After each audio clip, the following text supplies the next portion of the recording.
の性域には実は SM は本当に合ってないからやめた方がいい。素晴らしいマグロっていうのはそこで女の人を楽しませるのが素晴らしいマグロなんですよ。ジュニアさんは監督になりたいですか？なりたい。めっちゃなった方がいいですよ。めっちゃ面白いじゃないですか。明日からやったらいいですね。明日から SM とは何ですか？なんか日本では日本でいう SM が何なのかな。でもそもそもあんま日常的感情には本来必要ないものじゃないのと思っちゃいますけどね、MO とかよく言ってるんですけど、その言葉がもうそもそもちょっと間違ってるとは思う。でもとも思うけど、性域のこと SM とか言うじゃないですか。なんかそれは作った側たちがありがたがって言い過ぎてるとも思います。ちょっと意地悪な言い方ですけど、俺たちはサディストだよ、マゾヒストだよっていうのを結構立派な感じに言っちゃってるけど、いやそれ暴力する側と暴力受けたい人たちの方が正義でしょって思う。なんだろう俺はだから最近自分の性域のことをアママゾって呼んでます。アマサド。俺はアマサディスト、アマサディズムって呼んでるんですけど、英語であるライト M、 そっちですね。僕はこれね、どうしてももう最近見れないんですよ、女の人がやられてるやつって、見てられなくて。特に欧米の方とかだったら SM ってすごくあっていいと思うんですよ。これはアメリカの SM、SM 絶対 BDSM とか、アメリカの女性とか海外の女性って自己主張がすごく強いんで、自分で選択してやってるんで、別にやりゃいいと思うんですけど、日本の女の人ってすごくクオリティも高いし素晴らしいんですけど、自己主張があんま得意じゃない人が多いんですよ。流されてやってる人が多いんで、だから日本の性域には実は SM は本当に合ってないからやめた方がいいなと思います。本当？やっぱり、ね、日本がやっぱこんなにクソなのは女の人が上に立ってないからなんですよ。やっぱ日本って俺世界から見ても女の人はトップクラスにいい女だなと思うんです。それは別に外国人の人が否定とかじゃなくて、日本の女の人って魅力的だなと思うんですよ。でも日本の男性って世界から見て全然魅力的じゃないと思う。日本の男性って本当かっこ悪いなと思ってるんですよ。変にすぐ女の上に立ちたがろうとするし、なんかマウントもするし、海外の男の人ってユーモラスだしセクシーだしかっこいい人が多いなと思うんですよ。まあそれは日本でももちろんかっこいい人いますよ。いますけど、でも分母は少ないなと思うんですよ。向こうのがやっぱ人生をちゃんと優雅に過ごしてるとか、別にお金とかじゃなくて人生を楽しもうとちゃんと向こうの人はしてるなって思うんですよ。日本の人ってそこがあんまりないというか、多分自己主張が多分ないから言われた仕事とかをずっとやらなきゃいけないみたいな人が多いからなのかもしれないですけど、だからで、男がやるものみたいになりすぎちゃってるんですよね。と思いますね。別にいいとも偏った S とか M とかなくてもいいから、女が攻める日とか女がリードする日ってものをちゃんと互いに話し合って作った方がいいよって俺は。でもそれができてるカップルが多分世の中に多分超少ないから、さっき女が笑ってれば幸せって言いましたけど、夫婦間、カップル間でもいいですけど、互いのがうまくいってれば一生幸せですよねって思うんですよね。でもそれって男がやらなきゃいけないみたいな日本の女の空気もあります。それも良くないと思いますし、男も俺が全部やらなきゃいけないっていうふうに思わなきゃいけないことも良くないじゃないですか。外人の人ってそこは多分うまくやってるから、多分年取っても結構ライフが結構うまくいってる人多いじゃないですか。ショックですよ。来日してなんかみんななってる。やばいよ。俺も恋愛するときに一番最初に気をつけることは、とにかくならないことだけしか考えないんですよ。だからじゃなきゃが関係上でうまくいってれば、大喧嘩しても仲直しできるし、例えばさえうまくいっとけば、なんとかなるっしょって思ってるんですよ、常に。結構 SNS とかで変なこと発信してるじゃないですか。ちょっと女の人が責める方がいいっていうのを発信し続けてるのは、選択肢に入ってほしいんですよ、女性の。男の子責めるのは面白いんだっていう選択肢に入れてほしいというか。多分今世の中の人だったら意外と入ってないはずなんですよ。で、男がそれはもうリードするもんっていう風になっちゃってるんで、そこに乗っかりゃいいですよ。でもやっぱある程度自分でもちょっとイニシアチブを握れるようにしておかないと絶対になるんですよ。男もしんどいもん。ずっといきなり今日ちょっとみたいな感じで飽きてくるし、攻めるばっかになったら飽きてくるから、やっぱ女の人が例えば今日は私がみたいな感じでグイグイ行く日みたいなのをちゃんと互いに設けとかないと絶対になるからやめた方がいいんじゃないって思っちゃう。男と女って国じゃないですか。その性別。違う、男と女っていう、ここ例えばカップルだとしたら、ここのカップルさえうまくいっとけば他の国がどうなろうが知ったこっちゃないってぶっちゃけ思うんですよ。国を豊かにするために国とも話し合えばちゃんと設けた方がいいというか、がないとその国は滅びちゃうというか、その国は豊かじゃなくなっていくじゃないですか、絶対に。ないと人生まれないし。生まれないし、俺はもうとにかくならないようなことだけ心がけてますよ、常に。また綺麗事と言われるかもしれないし、紳士気取ってるって言われるかもしれないですけど、でも女が笑ってた方が絶対得なんですよ、人生は。本当に思ってるから。すごい素敵、本当に綺麗事でもすごい素敵。日本の男の人はやっぱそこがちょっと傲慢すぎんですよ。やっぱ女の上に立とうとしすぎてるんですよ。いざ立っちゃって結局もう文句言って結局しなくなっちゃうんで、だからそれがあんま良くないんじゃないかなと思います。で監督の僕ができることは、僕は地上物監督なんで、女の人はもっと男の人を責めれるようになった方が、責めることを楽しいって思った方がいいよって思ってるっていう、はい、でそういう女子がどんどん増えてきてるなと思うんですよ。よかった。僕の作品って女の人のファン多いんですよ。まあ多いと思いますよ。美しいよ本当に。美しいって言ってもらうのも嬉しいし、ただ男の人を責めることはめちゃくちゃ変なことじゃなく楽しいことだよっていうふうに受け止めてくれてるっていう聞いて、あ、嬉しいなと思ったな。話ずれたな。いや全然 SM の話でしたよね。いやでもこれすごい好きよ。あ、本当に SM か。なんか俺 S な男ってやっぱ嫌いだから。いやでも憧れて言ってた。憧れるけどでもダセえなって思っちゃいます。なんでなんか、いやこれはひがみですよ。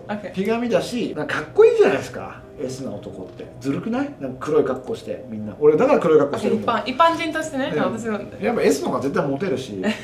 だって僕多分見た目が S っぽいって言われるんですよ。でも全然責められたい人なんで、マゾっていうのもよくないな。まあ責められたい人なんで、そこで離れていった女性はもうたくさんいますよ。だからまあそういう責める人の方が好きな人が多いのかな。逆にアメリカの S と M と日本の S と M 何が違ったんですか？全く違います。例えば言葉自体 SM は BDSM の、そうだから SM だけあんまり使わないけど BDSM でもう本当にこういう場所でやること、だからライト BDSM はあるけど日本よりハードだと思う。アメリカのライトのプレイでも、ハードだね。僕キング .com って昔好きやってめっちゃ見てたんですけど、機械的というかもう女の子を物にガチッと拘束しちゃってって感じですよね。まあ日本には金箔があるじゃないですか。大好き。だからあっちのカルチャーと鉄の拘束具のカルチャー、拘束するっていう感じが単純に違うだけなんじゃないですか。そうじゃないのかな、わかんない。金箔のものも出たことあるけど、あんまり名は見たことない。アメリカの SM プレイアメリカでやったことあるけどレザーになる全部。見た目も違うし、だから雰囲気もそうですね。全く違う。まあこっちですよね。どちらかっていうとね。もう俺もああいう世界観も全然好きじゃないから。私まあ好きですよね。いや全然いいですよ。日本の金箔が好き。そのちょっと自然感の方が好き。でもそういう世界あるって知らなくて、アメリカに住んでた時にこういう鉄みたいなものとか。でも日本人って結構簡単にそういう言葉使ってるけど、そういう外国人と使ってしまうと多分間違いが起こりやすい。でもまあそこはあれって言うと SM の人たちが、日本ってやっぱお笑いなんですよ。あれがメインの軸なんですよ。エンタメの、会話の用語として使われた方が浸透するからっていう理由なんじゃないかな、多分。それで納得だから多分 SM を多分広めたかったんですよ、多分きっと。で漫画とかもやっぱそういうのを題材にしてるものも結構あるし、だから多分もう日常会話に入れたかったんじゃないですか、単純に。でもアメリカ人全くさ日常会話で使わない。アメリカは使いづらいでしょ。デート中に私ちょっと S です、全く言わない。でもそこに関して言うと言ってる方がなんか平和でいいんじゃないですか。わかんないですけど。いや言ってもらいたいけど、その日本の M いろんな種類があって、僕 M です、でも本当はマグロ、何もしたくない人もいるから、そういう M じゃないだと思います。なんかずっとマグロで横になって。マグロの M 一番いいじゃないですか。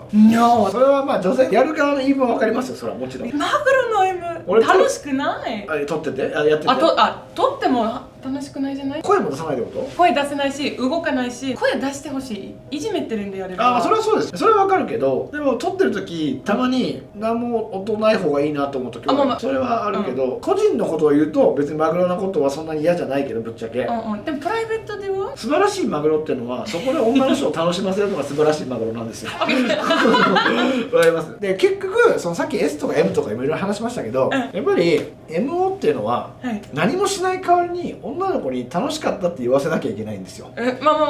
これはだからエゴマトの人たちが下手だなと思うのは、エゴイズムを言っちゃうと女性が動かされることになっちゃうんで、やっぱいい気しないじゃないですか。楽しくないじゃないですか。全く。でもこの人たちが楽しいって言ってやってくれた方が絶対こっちの利点なんですよ、やっぱ常に。だったら寝転んでいてもちゃんとそのコツがあって、女の人を知女にするコツっていうのはやっぱり手なんですよ。やっぱり舐めるって行為って本能的なんですよ、人って。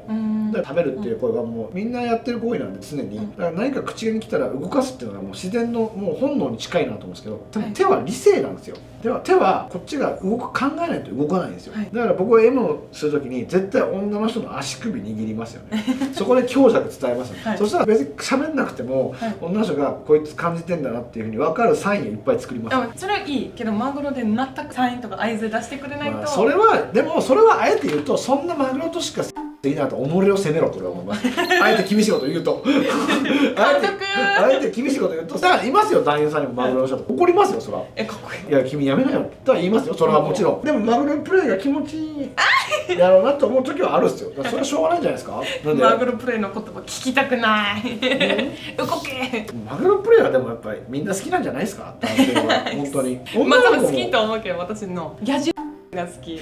あもう俺絶対もう無理無理もう野獣俺だって汗かいたことないですもん絶対嫌だ汗なんてかきたくないと思ってるからじゃないセクササイズってありますよね。セクササイズしたい。あるしたくない。セクササイズはしないだから俺 2,3 ヶ月に1回絶対パーティー行くんですけどだからやっぱハプニングパーティーになったらまあでも俺は監督なんで、はい、俺らってビジネスにしちゃってるじゃないですか。もちろん正直言ってることがうさんくさいんですよ正直言っちゃう、薄っぺらいんですよ、でもプライベートでやってるやつらはお金を自分で払って、でいろいろやってる知識の人たちなんで彼らの知識の方が深いんですよエロいし、だからなるべくそういうところに行くようにしてるんですよ。行きたい。あすごい。でパーティー行って、僕は皆さんがこの人監督だからって責めてあげてよって言って紹介してくれるおかげで僕は寝転んでるだけでいいんですよ僕がパッと見た時に隣の人見た時にグワーって腰振ってめっちゃセクササイズしててうわ嫌だなっていや熱そうでその後熱そうっていうか俺 S だろって例えば責められるの楽しいだろ要するに俺は S だよ M だね君はって言ってるのを見た時にどっちが S でどっちが M あでも俺は寝転がってめっちゃ気持ちよいことしてくれてその女の子もめっちゃ楽しかったですありがとうございましたって言って帰ってくるんですよ、僕寝転がってるだけですよ汗もかかずに向こうは汗だくで俺のが S なのかなってたまに思いますよ。いろんなしてるやり方いやーでも野獣がベスト本当にジムラブジュとしていやまあそれはね好きな人は好きでしょうけどそれは俺の出てる男優さん汗かいてる人見たことないなみんな寝てるだけだからなそれも魅力あると思うずっと野獣だと野獣の魅力なくなるけどずっとねっとり系野獣が野獣ですよしないなしないしすることないし取ることもないなあれはあれでいいって思いますけど俺引いちゃうんですよね言ってたインタビューの最初お姉さんとやるとじゃが引いちゃういやお姉さんっていうか野獣女の人がこう高まってるやつあるじゃないですか、ちょっと引いちゃうんですよ俺、なんか大好きなチワワがたまにうおーってなる時あるじゃないですか、あれ見た時みたいな感じなんですよねうわー怖いってなっちゃうカメラ回してても、女の人がもうエンジンガーってなってる時、ちょっと嫌ですもんね。でもみんな性域違うだもんその時わざとめっちゃ引いてやりますカメラバーって引いてそこの感情をまた止めますね。なんか怖いなでも多分僕の好きな作品のユーザーさんが多分もしいるんだったら思うのは多分俺に対する共感意識なんだと思います、やっぱ女の人が野獣求めてる人多いのは分かるんですけど、でも俺らはそんなことできないよねって思ってるんででもそれを真似たところで無理だよねじゃあおとなしく責められてよいっていうところに多分絶対数があるんだと思います俺は。もったいないできるゆっくりから野獣になるのすごい美味しい美味しい。いやでも女の人が求めればそれはするんじゃないですか男性は。平和すると思いますよ。俺はしたくないからしなくても楽しめるようなフォーマットを作ってるだけなんで。最後の質問なんですけど、最後の質問は何ですか？とは何ですか？趣味みたいなもんじゃないですか、趣味的な感じじゃないですか。でもいいね初めてそれ答え。それぐらいですかね。趣味ですね。趣味ですね。趣味っすね。ホビーじゃないゲームみたいな感じです。でもそう分かる。遊びですね、あとめちゃくちゃマネー稼げるもんだし仕事としてもいいしだから俺はもともとファッションカメラマンとか写真家とかの方向にいた人だったんで、やっぱり結構マネタイズがすっげえしづらいんですよ、ファッションとかアートとかって。でもでめちゃくちゃ自分の好きな世界観とか描きながらめちゃくちゃマネーも稼げるんですよ、最高だなと思ってます。自分の好きなエロいものっていうのは好きでやってるけど、基本的にやっぱ好きなものを作るとどうしてもお金との関係が合わなくなったりすることって結構あると思うんですよ皆さん、それは映像媒体もそうだし、漫画でもそうだし何でも、売れるまではもちろん特にそうだと思うんですけど、なんかは割とめっちゃ売れなくてもそこそこもらえるし、割とずっと好きなことをふんわりやり続けられるっていうか、なんかいいなと思うんですよね。素敵と思う。そうお金も今ってもう映像全盛期だと思うんですよ。もう今までの世界の歴史の中でも一番映像媒体ものっていうものがみんながやってるじゃないですか、まあ例えばこういう女優さんが自分で YouTube とか絵出しちゃう時代ですよ。だから俺全員監督とか監督って結構面白い職業の一つなんじゃないのと思いますけどね、そんな感じ。とはなんか。でも関答え良かった本当に。今までそういう趣味とかそういう答え出たことないから。本当？じゃあ趣味にしてみましょう。でもさっきの言葉もすごい良かったです。お金生みやすいってやつね。その答えよく出ます。女優さんから。でも女優さんはお金にしづらいと思っちゃいます俺。まあ辛いけどなんか自分が好きなことで稼げるのはすごい嬉しい。好きなことっていう感覚があるんだったら素晴らしいですね。めちゃくちゃいいわけではないけど普通の仕事より高いし、好きなことやってるからそれで割り切れる。そうね。監督に関して言うと女優さんとはまたちょっと別ですけど、監督に関して言うと、監督になれちゃえばここからの人生割と困んないと思います。単純に編集マンになれるし、カメラもそれなりに回せるし、うまくいけばスタイリストって仕事もあるし、なんかでも全部やらされるじゃないですか監督。私デビューした時にインタビューされて「何になりたいですか？監督になりたいです」ってかずっと言ってる。いや監督ですか？いやでもやじもの。それは別にいいじゃないですか。やじもの。監督なんか誰でもなれますよ。監督なんてマジ誰でもなれるんで、マジみんななった方がいいですよ。そっからみんな好きならね、映像とかにちょっとでも関わってる人だったらみんななった方がいいと思う。あんな楽な仕事ないんで。監督なんてマジで楽ですよ。結構面白いし、お金もそこそこいいから、今若い人めっちゃ少ないじゃないですか。俺で若い方なんで、35で、例えばバーグマンさんとかは割と若いと思うんですけど、バーグマンさん歴近いんですよ。本当？会ったことないですよ俺は。太田君しか会ったことないですけど、いや今若い人少ないし、簡単になれるからなりゃいいのにな。しかも昔みたいな、昔ってやっぱ映像業界でテレビ業界的なちょっと大会的な部分があったんですけど、今ほぼないんでそれが。今監督狙い目のポジションじゃないと思いますよ。ちゃんと頑張ってれば絶対月100万は稼げるし。すごい。いやもっと稼げますよ。ぶっちゃけちゃんとやってれば。だから月100話ぐらいは絶対平均に稼げるようになるから、監督は仕事めっちゃ多いんですよ。ちゃんと回っちゃえばめっちゃあるから。でも才能ない人っていうか頑張らない人は多分仕事ないですね。ちゃんと頑張って作れる人はすごく真面目に真摯に作れる人はみんな向いてますね。誰でもなれるんじゃないかな。監督もちろんでも、なった方がいいと思う。才能ないとなんかその素敵な作品作れないんでしょ。なんか他のの作品あんまり良くない。いや俺は才能じゃなくてめっちゃ分析の人ですよ。才能あると思う。いや俺は全く才能ないです。めっちゃ分析します。数字の出方とかもめっちゃ研究するタイプなんで。だから SNS とかもめっちゃ駆使しますよ。Twitter とかも、現場の裏側写真とかも世の中の人から見たら多分フォロワー欲しくてバズるためだけのと思うかもしれない人も多分いっぱいいると思うんですけど、あれってめちゃくちゃ宣伝になってて、あの作品出しました。そしたらいろんな人が最近特定して出すんですよ。この作品何ですかって言って。それ特定したやつが結局今エロ広告が下手くそすぎるというか。みんな女優さんとかも本当下手だなと思うからいやこれは結構あえて言葉を厳しく言うと SNS みんな舐めすぎっすよ。本当？いや舐めすぎ。もっとちゃんとやった方がいい。私めちゃくちゃやってるよ。要やればいいと思うんですよ。ちゃんと考えてやらないと、要するに自分だけの宣伝媒体みたいなのを作らないとダメってことです。自分の公式サイトとは全部それはね作品ページ作って。いやじゃなくてそれってダメなんですよ。なんで？それって男ってもうエロ広告に騙され続けて生きてきてるんですよ。要するに SNS 上を利用した自分の宣伝ってことです。で要するに考えてるんだったら考えてるいいと思うんだよ。もっとみんなやった方がいいと思う。要するに俺みたいなやつが15万いったんですよ。そうすごかったよ。でも女の子だったらもっといけんすよ。50万100万とか楽勝でいけると思うんですよ。俺女優だったら絶対500万人ぐらいフォロワーつける自信あるんで。でもそれぐらい女優っておもろいんですよ。監督もおもろいんですよ。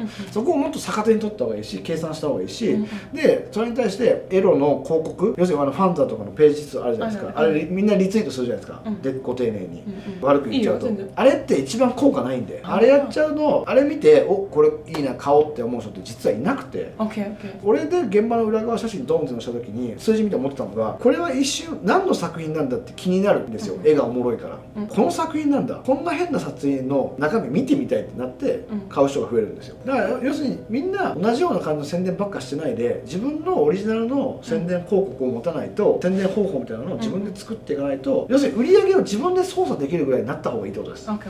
そうすると僕らは所詮選ばれる側の人間なんで、監督を選ばれる、女優として選ばれる側じゃないですか。だからプロデューサーだったりとか、要するに第三者の力に怯えちゃうんですよ。選ばれなかったら嫌だなとかで、そう思い出したら人って花がなくなるじゃないですか。だから自分で「いや俺ここまで売れますから」って言い切れるぐらいになっちゃえば花が出てくるから、花が出れば売れるっすよ人は。でも花ってそういう怖さないですか？花って目に見えないけど、やっぱ自分が引いちゃったらどんどん薄れていくものなのかな。何合ってる。すごいいいこと言ってる。でもだから女優さんとかもなんか変にやっぱ自分の広告スタイルみたいなのを持った方がいいな、特に全女優さんに思いますね。あんなに頑張って一生懸命やってんのに、やっぱりちょっと出て売れなくなっていったら仕事がどんどん減っていくじゃないですか、どうしても。さんなんでめちゃくちゃ消費が早いじゃないですか、コンテンツとしての消費が。でも SNS とかでファンちゃんとしっかり確保できてれば絶対ずっと長く生きられるんで、せっかくやった以上はお金稼いでほしいなと思ってるんで、みんなもうちょっと SNS の独自なオリジナリティ持った感じでやりゃいいのになって思っちゃいますね。それは会う女優さんにはみんな言うんですけど、やった方がいいよって。本当に結局プロダクションさんも仕事でやってますし、メーカーさんも仕事でやってるんで、どうしても数字が出せなくなった人救えないんですよ。それはもう俺もメーカーやってたからすごくよく思うんですよ。でも女の子が自分で数字をちゃんと持ってこれるアイディアとかプロデューサーに全部任しちゃダメだよと、売り方とかを。だって俺もう売れたって思ってるかもしれないですけど、俺言っておりますけど、流行らせるためにアカウント20個作って、自分がネタつぶやいたらその20人たちに自作自演でいいねいいねさせて、そこから広めましたからね。やっぱそういう戦略でブランディングを固めていくっていうのは、それぐらいの戦略を練らないと、このプレイモノの女優イコール誰だなった方が、やっぱずっとそこに数字があるんで、そうなってほしいなって思います。みんなにそれって大した努力じゃないというか、半年ぐらい頑張れば全然そういうふうになれるから。いいんですか、この情報もらって。全然ね、みんな言ってますよこんなこと。大したことじゃないですもん。なんなら今も別にアカウント赤バンされましたけど10個ぐらい持ってますし、ツイッター。それぐらい物を売るってことは運に任せちゃダメというか、ちゃんと自分で売れる手立てを打ってあげた方がいいし、なんて超偏った世界なんで、一つのジャンルゲットしてる、例えば外人枠、外人地上枠っていうのでちゃんと SNS 上で名前がバズってれば、もうそれだけで月1本絶対仕事来るじゃないですか。で自分ある程度お金も入るし、そのお金を使って新しいこういう YouTube だったりとかをもっとちゃんとできるわけじゃないですか。だからまあそこをなれるようになった方がみんないいんじゃないかなと思う。せっかく大変な仕事を選んでくれてやったんだったら、やっぱそのさ、辞める際を華やかじゃなく終わってほしくないというか、辞める時はなんか華やかに終わってほしいんですよ。みんなが仕事なくなったからもう辞めますってなんか悲しいじゃないですか。やっぱ女性として花がちょっと一個落ちた感じがしてすごく心配なんですよ。なんで SNS とかがガーって強ければそこから別に違うビジネスにも進展できるから、今撮影と同じぐらい SNS は頑張った方がいいんじゃないのって思っちゃいますね。女優さんは特に。俺なんかに15万いかれちゃダメっすよって思っちゃう、俺はね。だからそれ男優にも思う。男優もみんなやった方がいいし、監督も本当に今あぐらかいてるから、花咲さんとか大田もちゃんとやってるけど、ほとんどやってないじゃないですか。みんなメーカーに任せてるじゃないですか。それはメーカーの奴隷になっちゃいますよ。メーカーさんもしょうがないと思う。そうするしかだってやってくんないんだからね、そういう風になっていきますよね。だから女の子は偉いっすよ、みんなやってるから言っても。さっききつく言いましたけど、みんなでもなんだかんだやってるんで偉いから、せっかくやってるならもっと利益になるようにやった方がいいって思うというか、これはいつかどっかのプロダクションとかで抗議したいですもんね。いや、ありがとうございます。でも本当に自分だけの1個武器のツールを作っちゃえば、それでファン増やせていけば、だから結局俺もツイッター赤バンされましたけど、3日で1万人戻ってきましたからね。5月いっぱいで多分絶対5万ぐらいになると思うんですよ。でも多分1回伸ばしたことある人っていうのはもうずっと伸ばし方を分かってるんで、やっぱりバンされるからってビビってやってね、やっぱね、世の中の広告マーケットって本気な人たちはそんなもんに多分誰もビビってないですよね。いや、多分ビビってないと思いますよ。バンされた方が悪いっしょみたいな。だからここのどっかでバンされてからが勝負と思ってたんであくまで我々はエロコンテンツなんですよ。で世の中から取った有害なものの一つではあるんで、そこをちゃんと逆手に取った戦い方みたいなのをした方がいい。だってぶっちゃけ失礼ですけど、アイドルも可愛いじゃないですか。めっちゃ可愛いですけど、アイドルも可愛いじゃないですか。彼女たち脱いでないじゃないですか。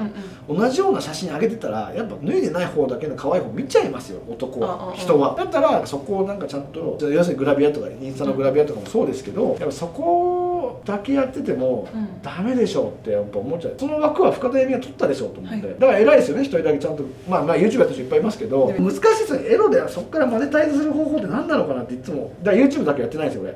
昔1回だけちょっとやったんですけど、これマネタイズしづらいなと思って、マネタイズしづらいっていうかお金を見づらいっていうか宣伝に持ってきづらいなと思ったんで、やればやるほどバンされる可能性出てくるなと思ったんで、一応やめたんですけど、外国のとこもあるからやっとく方がいいのかな、分かんないですけど、 YouTube って本当難しい。系の人と YouTube って本当むずいなって思いながら、難しいよね。でも好き、こういう話めちゃくちゃ好き。本当にリクエストいっぱい来た。インタビューしてくださいって、この人インタビューしてください。この番組のファンも好きけど、もちろん YouTube からもらってるお金はめちゃくちゃ低いけど、お金のためであればこれ取れない。だってお金にならない。ああ、なるほどね、なるほどね。そっか。でもまあ難しいですよね。まあ宣伝やる好き。これ他の人の宣伝もなれる。なるほどね。いや難しい。 YouTube だけは本当まだ手つけてないですもん。大丈夫、任せて、私まあね、フォローしていいツイッターはどれですか？監督3割が多分今の自分のあれですよ、公式というか。じゃあそれ概要欄に入れて。あ、全然ね、はい、お願いします。ありがとうございます今でも監督になる人、でも女優からとかもなんか増えてほしいですけどね。女優さんは監督になりたいですか？なりたい。あ、すぐなれんじゃないですか。いやでもめっちゃなった方がいいですよ。めっちゃ面白いじゃないですか。いやでもめちゃくちゃなりたい。やればいいじゃないですか。だってその道はどこにありますか？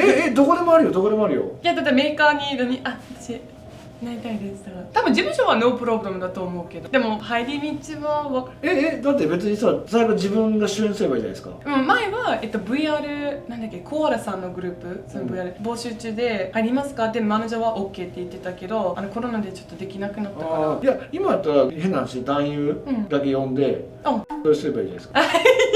いや、俺だったらですけど、俺が女優さんでもし監督になるんだったら、それでぽいものは作らず、まず一本それを出すことが意味あるというか、それで監督名っていうのが出たことに意味がある。そこから一本パケがあるだけでプレゼンしに来やすいんですよ。でも0本だったら、俺がもうプロデューサーの立場だったら、監督になりたいって言われたら、ああまたこういうやつになって思っちゃうんですよ。いや結局出てる側の人たちってリスクないじゃないですか、そのお金もらってる以上は。だからそれでリスクを負わずにやってるやつって思われちゃうんですよ。でも自分でお金払って、別にいいんですよ、安くったら10万とか何でもいいんですけど、自分で払って作りましたっていうことにめちゃくちゃ意味があるんですよ。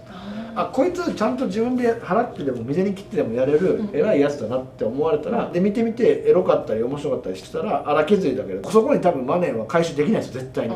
でもその1本で10万ぐらいのリスクを負ってやって作品上げたことに意味があるというか、そこから多分仕事ってくるんで、いるんですよ、女優さんとか男優さんでも監督になりたいとか。だからみんなリスク取らないからダメなんですよ。一番最初にリスク取ればいいんですよ、20万ぐらい。男優いい感じの人1人捕まえてやって取ればいけますし、例えば太田君がいるようなメーカーとかに企画持ってって撮りたい動画とかそれでやったらいいんじゃないかな。多分仕事は今監督不足なんで、やっぱ女優でやっぱ正木さんっているじゃないですか。俺も同じ人めちゃくちゃ尊敬してるんですけど、素晴らしいじゃないですか。女優から監督になって、しかも今トップ監督じゃないですか。全然あるでしょ。しかもね、ジェイさんだって海外とかも行けるから、最終的に海外枠とかにいやすぐやった方がいいじゃないですか。明日からやった方がいいですよ。明日からやります。いや監督なんて誰でもなれるんで速攻なれですよ。カメラなんてあんなもんカメラなんて何でもいいじゃないですか、マジで。いや分かる、携帯で撮ったことあります。でしょ。だからそれはあと編集技術じゃないですか。できます。じゃあすぐやればいいじゃないですか。男優さんプライムさんに連絡してもらって永井マリアさんってマリアちゃんねやってるって、俺今あの子専属になっちゃってキラキラの1本目2本目自分が撮ってるんですけど、彼女やっぱそういうバイタリティめちゃくちゃ早いから自分で撮ってるって言ってたんで、やっぱそういうふうに自分でやってった方がいいですよ、何でもって思っちゃいます。スタジオなんて別にラブホテルでいいしね。ありがとうございます。ちょっと人気もらった。速攻なりますよマジで。僕来月9月ぐらいからメーカー作りますけど、自分の作るんですけど、言われたくないんですよ。俺好きなプロデューサーもいっぱいいますし、お仕事しててすごいやりがい感じてるプロデューサーもいっぱいいますけど、俺のフェチズムをこんな感じでパッケージにしちゃうんだっていうやっぱよくあるんで、でもそれってでも頂いてる立場のくせに文句の通じ違いだと思うんですよ。だってお前そうやって言いながらお前もらってやってるわけじゃないですか。だからそこに文句言えないですよ、もらってる以上。だったら自分でお金出して取ればいいだけっていう感じになって、じゃあメーカーあった方がSNS も強いっちゃ強いし、自分で売った方が早いなっていうことでやった方がいいのかなと思うんです。だって自分でメーカー持てばいいんじゃないですか。もう作りたい。でも何からやっていいか分かんないですよね。その最初のステップは最初でもいろいろ考えても偉いですね。いや全然エロスが大好きです、本当に。強いですよね。英語もちろん喋れますよね。アメリカがないわ取りづらいですもんね。でもヨーピンは興味ないです。日本のシステムが好き。全然海外の女性呼んで撮りたいし、キングダムさんみたいなその国際的なが好きから。はい、皆さんということですね。今回のインタビューはいかがでしたか？ VR っぽいで誰も答えない。はい、この動画をご覧いただき Thank you very much! バイバイ。